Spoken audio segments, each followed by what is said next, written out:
Hello दोस्तों guys, basically इस video में बात करने वाले हैं axis multi axis allocation fund के बारे में है। देखिए दोस्तों, अगर बात करें एक्सिस बैंक का, ये बहुत ही ज़बरदस्त म्यूचुअल फ़ंड है। आपको पता ही होगा कि एचडीएफसी और जो एक्सिस बैंक है, जो मार्केट का सबसे जो प्राइवेट सेक्टर का सबसे बड़े बैंक है। यदि आप एक्सिस बैंक में इन्वेस्ट करना चाहते हो, यदि आपके पास पैसा है लमसम अमाउंट या फिर एसआईपी के थ्रू इन्वेस्ट करना चाहते हो, तो डेफिनेटली आप इसमें 100% इन्वेस्ट कर सकते हो।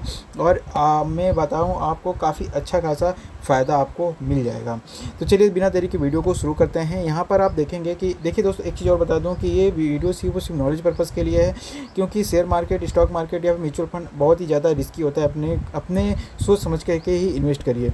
बाकी यहाँ पर आप देखेंगे कि जो इक्विटी शेयर है या फिर बॉन्ड, रीट है, गोल्ड है, ईटीएफ वगैरह में ये इन्वेस्ट करता है। अपने जो पैसे हैं उसको मतलब कम मतलब सारी चीज़ें मतलब बहुत कम जोखिम हो, उस तरीके से अपने पैसे को पूरी तरीके से अच्छे से डाइवर्सिफाई कर देता है, और उसके जिससे जोखिम कम हो और रिटर्न जो इन्वेस्टर हैं उनको रिटर्न अच्छा मिले। अगर हम बात करें इससे, ये कब लॉन्च हुआ था, 2004-05 में ये लॉन्च हुआ था, कभी 20 साल पुराना है। और अगर हम बात करें अब तक की इसके फंड साइज़ की 25,000 करोड़, मतलब इतने लोगों ने इसमें इन्वेस्ट किया है, ट्रस्ट दिखाया है कि इसके पास अब तक का करीब 25,000 करोड़ का फंड इसके पास है।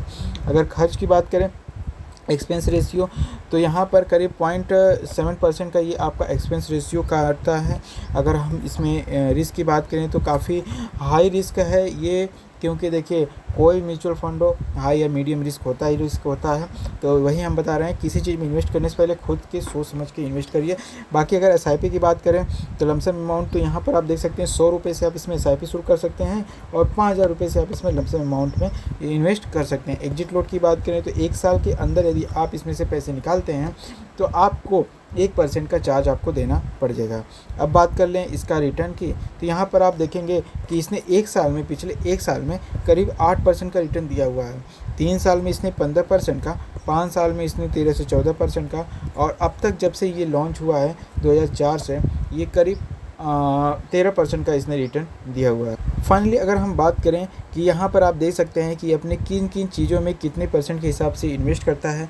तो जैसे कि जो भारत के सबसे बड़े बड़े आईटी सेक्टर है, बैंक हैं, बड़े बड़े कॉम्प्लेक्स का मतलब चीज़ें हैं, या फिर जो ऊर्जा से रिलेटेड जो फैक्ट्रियाँ हैं, जो बड़े बड़े मतलब कॉरपोरेट सेक्टर हैं, उसमें ये मतलब जो आज की डेट में काफ़ी सक्सेस, जैसे आईटी सेक्टर हो गया, टीसीएस हो गया, मतलब इन सब चीज़ों में ये इन्वेस्ट करता है। बाकी गोल्ड वगैरह में और डेब्ट फंड में भी इन्वेस्ट करता है। बाकी यदि आप इसमें एसआईपी वगैरह करना चाहें तो डेफिनेटली कर सकते हैं। देख सकते हैं 3 साल में यदि आप इसमें हर महीने 5,000 रुपये की एसआईपी करते हैं 3 साल तक, तो आप टोटल 1,80,000 रुपये इन्वेस्ट कर देंगे, और आपको टोटल जो रिटर्न मिलेगा वो आपको 15% रिटर्न के हिसाब से 2,25,000 रुपये मिल जाएगा। अगर हर महीने आप प्रति माह 5,000 रुपये इन्वेस्ट करते हैं टोटल 5 साल के लिए, तो आपका टोटल 5 साल में इन्वेस्टमेंट हो जाएगा 3 लाख रुपये। और यहाँ पर आपका जो हो जाएगा टोटल रिटर्न 14% रिटर्न के हिसाब से अगर हम मान के चलें 5 साल में, तो टोटल मिल जाएगा आपको 4,40,000 रुपये। और 10 साल तक आप ऐसा कर पाते हैं तो आपको टोटल मिल जाएगा 6 लाख रुपये। और यहाँ पर फाइनल अमाउंट आपका बन जाएगा 11 से 12 लाख रुपये, मिलेगा आपको रिटर्न 13 से 14 लाख रुपये। इस तरीके से आप यहाँ पर अपनी सारी चीज़ों को देख सकते हैं। बाकी यहाँ पर इक्विटी, डेट या फिर गोल्ड वगैरह में ये सबसे ज़्यादा मतलब इन्वेस्टमेंट करता है, और जिससे वो अपने जो रिस्क मैनेजमेंट को संभालने के लिए करता है। यदि आप इसमें 5 से 10 साल के बीच में, तो 5 साल प्लस इसमें इन्वेस्ट करते हैं, तो आपको एक एवरेज रिटर्न, एक अच्छा रिटर्न 14% का मिल जाता है, और 14% एक बहुत ही अच्छा रिटर्न माना जाता है। बाकी यहाँ पर काफ़ी मतलब मार्केट में अभी तो बेस्ट काम वर्क कर रहा है जब से ये लॉन्च हुआ है, और इसमें आप कंपाउंडिंग का पावर उठा सकते हैं यदि आप इसमें एसआईपी करते हैं। बाकी सारी चीज़ें हमने आपको बता दिया है। यदि आप इसमें इन्वेस्ट करना चाहते हैं तो डेफिनेटली कर सकते हैं अपनी रिस्क के हिसाब से। बाकी वीडियो सिर्फ नॉलेज पर्पज़ के लिए बनाए थे।